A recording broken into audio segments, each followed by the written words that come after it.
व पाठातील ओवी आज आपण या ठिकाणी प्रवचनावरती सेवेकरता निवडले. मग कार्यक्रमाचं आयोजन काय, नियोजन काय, हे जरी सर्वांना ठाऊक असलं तरी वक्त्याचा अध्यक्ष कर्तव्य म्हणून अल्पसा परिहार देणं गरजेचं आहे. आज या ठिकाणी कैलासवासी देवराम गणपत बाचकर यांना आपल्यातून जाऊन 10 दिवस पूर्ण झाले. यांच्या दशक्रिया विधीनिमित्त या ठिकाणी प्रवचन करण्याचा योग आला. ज्यांच्यामुळे या ठिकाणी प्रवचन करण्याची संधी मला मिळाली असे असणारे अंकुश मामा असतील, त्यांचे मनापासून आभार मानते. व बाबांच्या मागे काही दुःखांतित परिवार देखील आहे.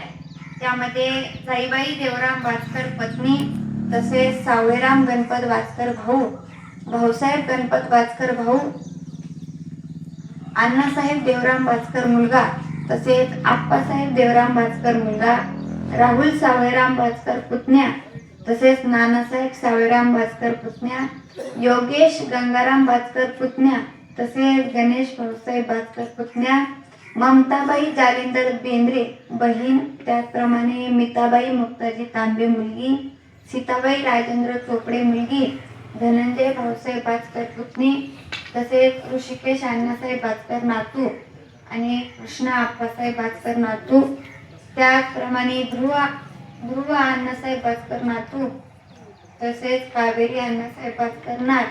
हा जो काही दुःखांतित परिवार आहे, या परिवाराला दुःखातून सावरण्याची शक्ती बुद्धी भगवंताने देव अशी ईश्वर चरणी प्रार्थना करते.